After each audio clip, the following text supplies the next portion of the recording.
My name is Pastor Gundy. I'm the chairperson for the Jacksonville Leadership Coalition and pastor of Mount Sinai Missionary Baptist Church. I want to thank you, first of all, for being here this morning for this news conference, along with those of us who are here. We have various organizations that are representative, and you're welcome to speak to them after I finish.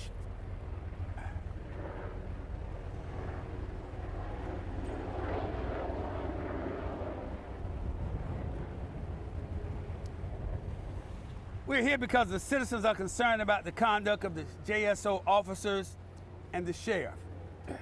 We want the sheriff and every officer that works for JSO to know we are concerned about the drillings, the killings, the murdering, the stealing, and we want it to stop. And we want to assist the JSO where we can. We also want each officer, when they leave their families, to return home safely to their families. And we realize their job is not easy, and we want to encourage the entire community to pray for all of them and cooperate with them. However, we are equally concerned with the incidents of beating citizens, slapping citizens, making citizens crawl on the ground to officers, smashing drivers' car windows in, out, disrespecting our seniors, and properly caring for citizens during a car accident. And we are asking the aggressive behavior of the JSO officers to cease and desist immediately. There appears to be a violation of citizens' civil rights under the color of law. And we want the dehumanization of citizens, regardless of age, sexual orientation, and race, to stop. We are concerned that Sheriff T.K. has been hesitant or refusing to meet with members and organizations of the community when they ask an audience with him. This news conference is a direct result of Sheriff's non-availability to sit and discuss these issues face to face. Therefore, we turn to the media to seek assistance and develop a working relationship with JSO that is reconciliatory and mutual respect for citizens, clergy, and faith members. It has been said to me that the sheriff does not want to meet with ICARE, nor send a representative. We hope this is not true, and we cannot work mutually to resolve our social issues without working together. Finally, if the mistreatment of citizens will not stop, we will have to seek ways to remedy these concerns through the Justice Department and the emergence of our own Citizens Review Board. In other words, we don't have to have legislative approval to have our own Citizen Review Board. As of today, when we finish this and the rest of this month, we'll be working on putting our own Citizen Review Board together to answer who, what, when, where, how, and why, bill up the record, and then turn it into various agencies, to include the Justice Department. In addition to that, we do not need this legislative authority, but we will also ask the Human Rights Commission, the State Attorney, FDLE, and the Justice Department to, and if necessary, a grand jury investigation, because we as citizens can request that. The press conference could have been avoided through a cultural change at JSO and a sit-down meeting with the sheriff on the issues of crime and a willingness to listen to concerns and other recommendations. No one has all the answers, but together is better. Recommendations. We recommend that they develop a juvenile justice comprehensive strategy board with the sheriff, state attorney, mayor, chief public defender, and chief judge, who will send a representative to take a holistic approach to prevention, intervention as part of the Kid Hope Alliance, Journey, and nonprofits. We must open and staff all the recreation centers in the city, start faith athletic programs, and the sheriff should meet with us, not just listen to us, but to hear us. Thank you. You take the umbrella down. My prayers got answered. Okay, any questions? How often do you ask the sheriff to meet and have a sit down? I have asked the sheriff at least 4 times. The last time I saw the sheriff was at the Martin Luther King's prayer breakfast. I saw him face to face and I said, hey, we still have not met. We just need to meet and have a sit down and talk. I told him I did not want to come to the sheriff's office. You know, we can sit down and have coffee, but I wanted to sit down and just have a conversation. I did not want to bring these issues up. We do have some of the victims here of some of the things that we're talking about. We do have written statements about some of the things that we're talking about. We do have video about these things, the officers, to include where the officer tells the person once he got out of the car to crawl to him. That is unacceptable behavior. I saw the video where the gentleman simply asked the question, Why am I being stopped? Next thing I know, they bust out his window on the driver's side. That is unacceptable. I have a young lady who was in a car accident, and we're still trying to find out why JSO did not relinquish authority and give it to the Florida Highway Patrolman. The Florida Highway Patrolman said, we're not going to get into a confrontation with JSO. She was bleeding profusely. They challenged her to take a breathalyzer test. She said, I don't drink. She took the test, found out that she did not drink.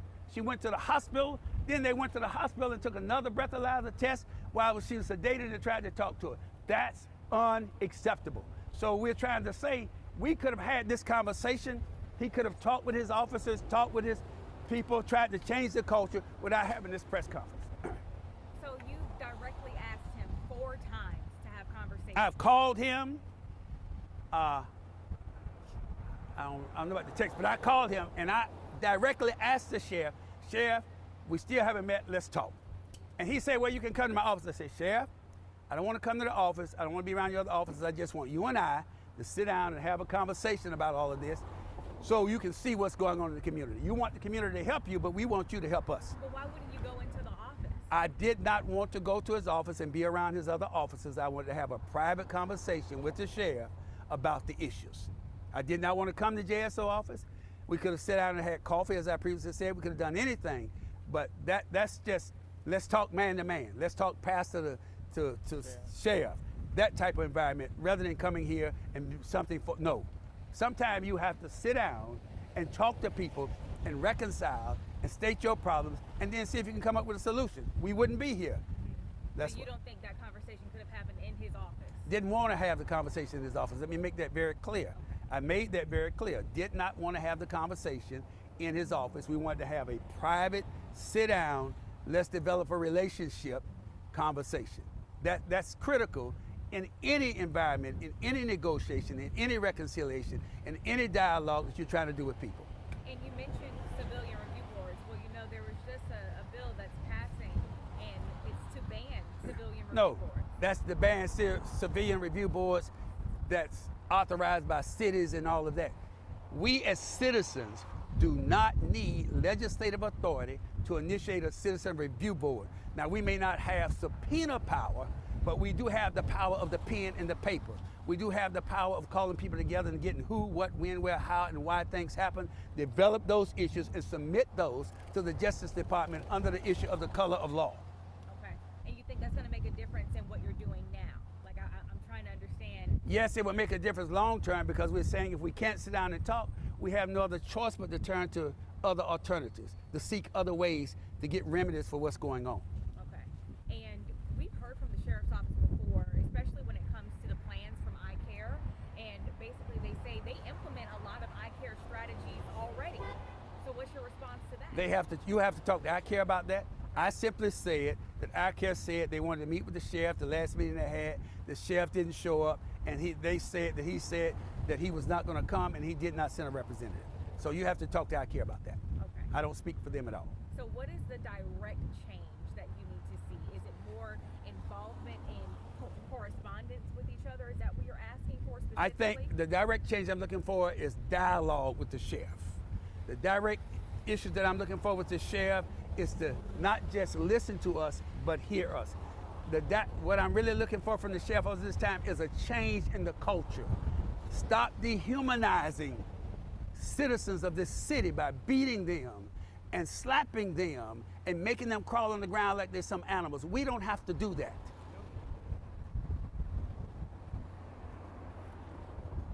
Thank you for your questions. Those were great questions. I hope I answered them for you. You did. Thank you. Does anyone else want to say anything? Is anybody else? Yeah. All right. Keep it in context. All right, good morning. Can you say your name and I'm Joseph Maceo George. Hey, Don. JOSEPH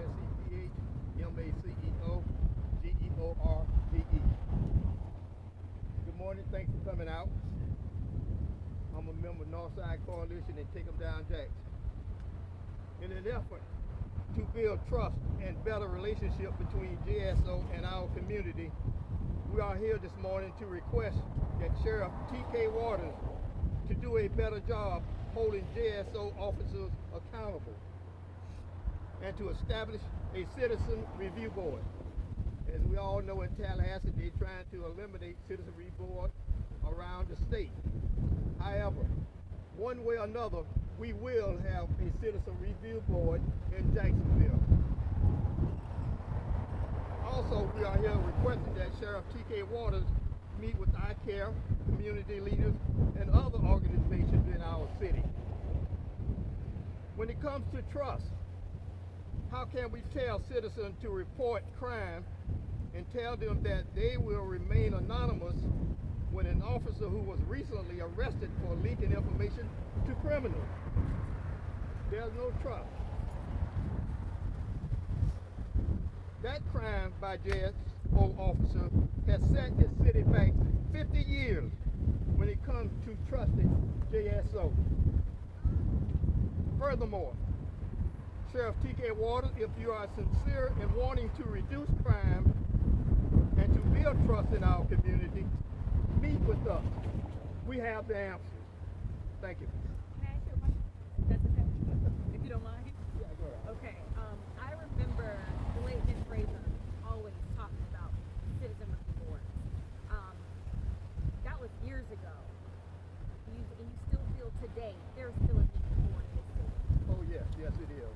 And as Reverend Gundy stated earlier, we will meet to push that review board here in this city. We don't need legislation, there's things we can do. And we're going to hold these police officers accountable. So we're definitely going to push a citizen review board. Can you give me like some bullet points on what the civilian review board would attack, what it would do, how it would look? Well, we'll look at the controversial confrontation with police officers. We will review it, we will request the information and see what's what.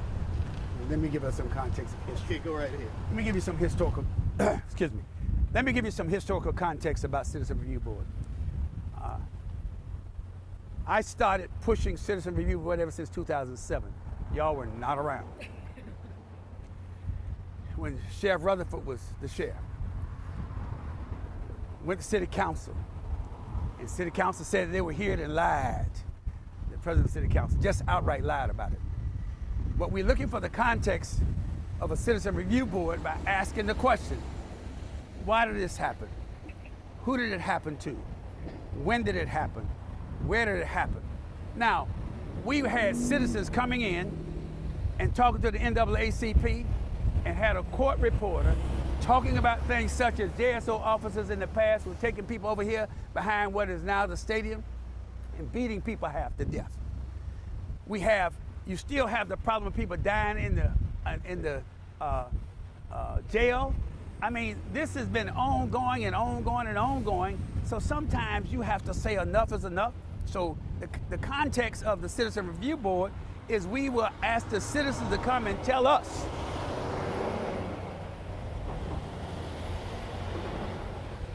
what happened to you, how it happened, and then we will put it together, and then we will send it to the appropriate place to ask it to be investigated, whether it's the Human Rights Commission, whether it's the state attorney, whether it's to the state, whether it's to the Justice Department. My goal now at this point in time is to continue to seek assistance from the Justice Department out of Tampa, U.S. Attorney's Office. Because if they don't want to listen to us, they got to listen to somebody. So I think at this point in time, if things continue going down this road, they need to come in and take a good look at what JSO is doing. Now they can see it on the news, they can see it in the newspaper, but we need citizens to say this is what is happening because they are eyewitnesses of what happened to them in their lives. So we're going to put that date, we're going to put all that together and submit it. I mean, we're not waiting. We don't need no governor. We don't need no mayor. We don't need anybody to tell us about having a citizen review board about what's happening in our community. We just don't need it. I hope that answers your question. It does. All right. Thank you. Do you give the sheriff any credit for the arrest? I mean, he made multiple arrests of officers last year for things like DUI, this most recent arrest with the officer who was reportedly giving information to criminals. Do you give him any credit for? Absolutely. We said in the thing that we want them to do their jobs. We appreciate what they're doing. We're just trying to develop a dialogue to get more things done. I I don't quote too many people too many often that was, but President of the United States, no, it said trust but verify. Ronald Reagan said that one. But it also said Bush, I don't know whether y'all were around then or not, but he said we need to have a decent, gentler, and kinder nation. We need to have a gentler, a decent, and kinder police force. Because you can get more by being kind. You can be more by being open and dialogue than you can by just saying you don't like what I said, so you slap me. Or you don't like what I said and you make me crawl on the ground and dehumanize me. So I give the sheriff all the credit about what he's done. Sheriff Rutherford, Sheriff Williams, this sheriff has never wanted to have anybody to look at the conduct of their police officers. They always wanted to handle the conduct themselves. But it still would speak volumes to them if they would have an independent law enforcement agency to look at the issues that they're doing and the things they're committing in this city. It just makes sense. So if you keep doing it, that's fine. So he gets credit for what he's done, but more can be done to change the culture. This is a culture, and he may not be aware of what's going on under him, but it is bad out here in this community, and I'm afraid of this. I do not want these young people to say, I had enough, I had enough. We've been through that. Then they start fighting back. Yep. We want police officers to go home to their families. We want the sheriff to just, hey, let's talk. Let's do something other than what we're doing. That's all. Does that answer your question? Great. Like this open dialogue will also help with just the crime rate in the city too, finding solutions? Absolutely. They used to have a juvenile justice comprehensive strategy board, and I give you some amazing statistics. We served 300 juveniles, 300 kids who came out of jail, out of gotten in trouble. We had less than 1% recidivism, because you have to address both mental health, and you have to address emotional health, and you have to address spiritual health. We put those together, and we got those numbers. Nobody in the history of the state has ever been able to do that, but we did that right here in Jacksonville, Florida. Those are the type of things. Let's sit down.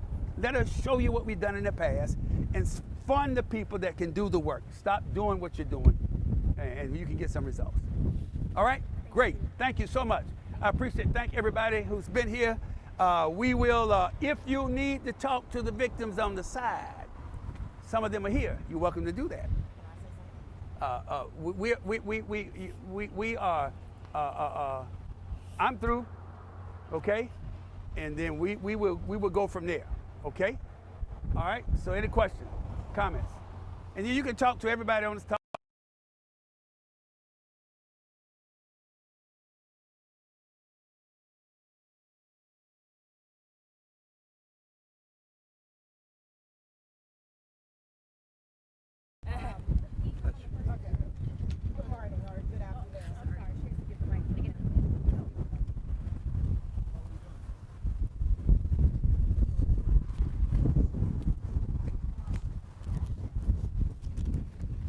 Is this in reference to what we're talking about?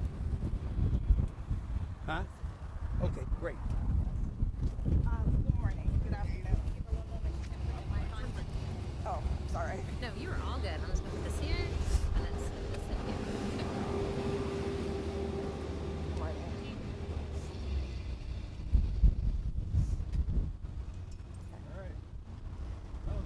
My name is Shirley Reed with Mothers Crying for Justice.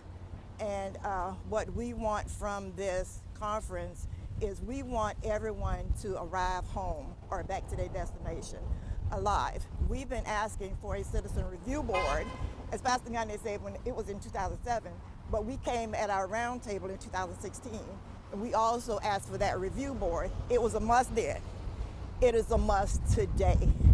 The citizens of Jacksonville need that review board. If we cannot get it through legislative means, then we are ready to come together and put together our own review board. During that time, when we asked for the citizen review board, it was discussed then that if the sheriff would not be transparent and that we would vote, we would come together collectively, and we would vote to have the sheriff's office changed into the chief of police. Therefore, it would guarantee the citizens of Jacksonville the rights to have transparency and accountability from the sheriff's office. So this is what we want. As I said, we want the officers to arrive home alive, back to their families, but we also want our citizens to arrive alive back home to their families. That's all I have to say. Thank you. Great, thank you. Great. I forgot about that part. You're right.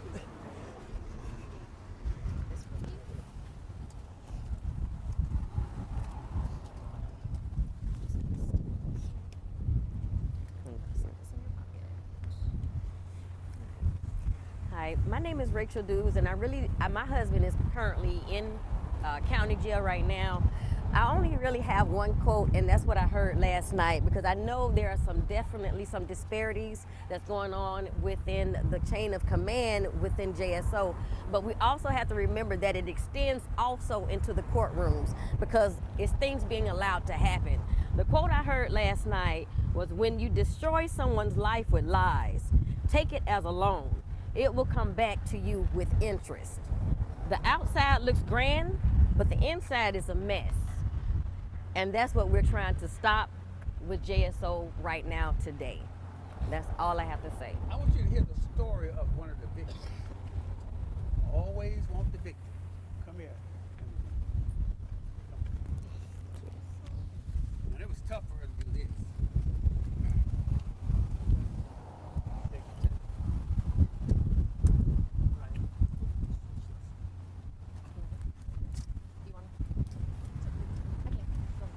Hear this.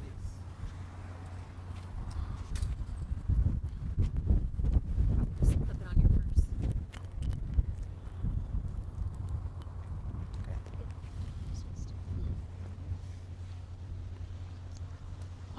Good morning. My name is Imogene King. On December 3rd, I was driving to my cousin's house. It was like 1 o'clock in the morning. A car swerved into my lane, and it caused me to hit the median on 10. Somebody found me on the side of the road, passed out. My leg was gashed open from the bottom of my knee to the middle of my thigh down to the bone. I was bleeding out. And then the only thing I could think about is call my mom.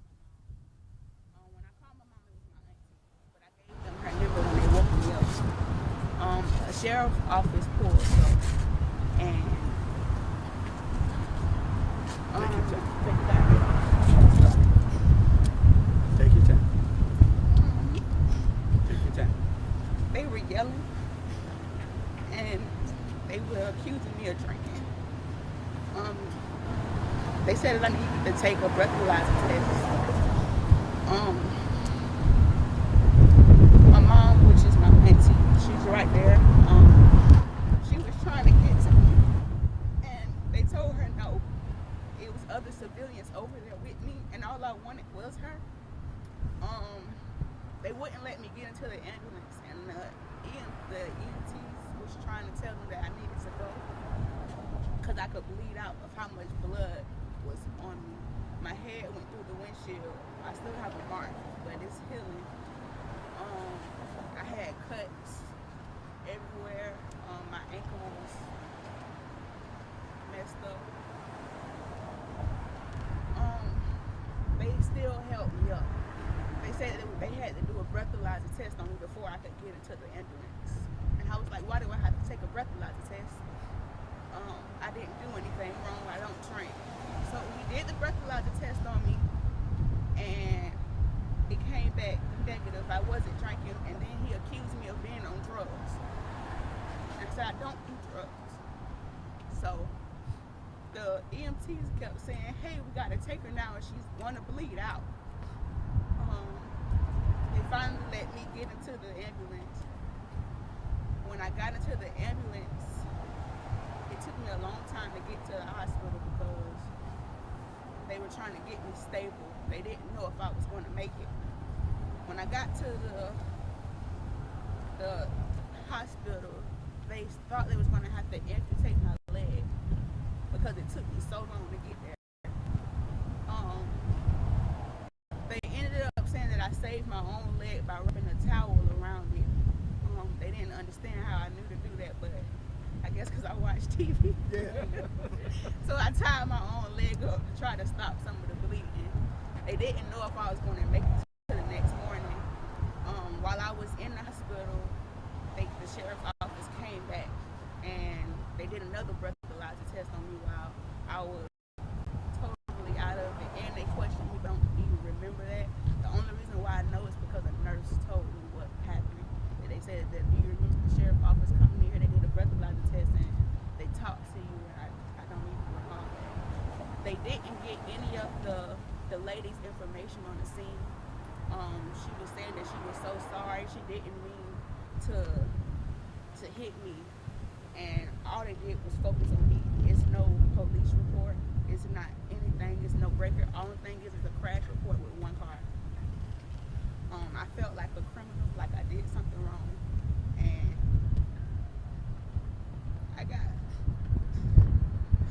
when I hear people yelling, I kind of freak out because It's all right. I never thought that I'd go through something like that. I don't really like to talk about it because it kind of breaks me down. But I just feel like that I was a victim and not a criminal in that situation, and I should have been treated better. If I don't have a record, I've never done anything. And that just hurts me. So it's really bad. Y'all needed to hear that. I know. Do you That's mind just if one I- of many. Do you mind if I ask you, and I'm so sorry for what you had to experience there. Do you mind if I ask you, from everything that was said here today, with the plan to talk to JSO, to talk with the sheriff, do you think that would have helped if that was in place before what happened to you? Do you think this could really make a difference so this could never happen to anyone else? Yes, I think that it'll take their protection down, where they think that they can do anything to us and not have any consequences because we're looking at what you do to us. You got to report. Everybody's going to say something, and you can't get away with it. So what did you do afterwards? Because if there's no report, I mean, unfortunately, it's kind of like how would anyone believe you unless you speak up and say what you're doing right now? My auntie, she called the sheriff's office. She talked to their superior to report that to them, and they said that he was in his rights. Do you know the officers who were doing this to you? I'm not sure of the name of them. It's no report. Not on a crash report, but y'all can do that. Y'all can find out. That's why we wanted you to hear this. I'm telling you, there's more stories Would you that you don't know about. would you like those officers to be held accountable in some way? Yes, I would like them to be held accountable because you can't just do that to people. You're damaging them, their future, on how they respond to stuff, what they go through. They just got to do better. And you were being told to get in the ambulance because you had these injuries, and they were delaying. Are you saying they were delaying? They were landing, they wasn't letting me in. I was in the hospital from December 3rd to the 21st. Do you know the results of the breathalyzer? It was negative. All of them were negative, both kinds. They shouldn't have taken the second breathalyzer, Yeah. but they could have taken the breathalyzer when they got to the hospital, not but put her in the ambulance and get her to the hospital, and then let the people, the doctors and the nurse said they shouldn't have been talking to her because she was sedated. Yeah. But they did it anyway, and they took the breathalyzer. And the Florida Highway Patrolman showed up. They would not turn the case over to them. And the lady who hit her, there's no record of her. So I got to be honest. People lie, right? JSO lied too. Yeah.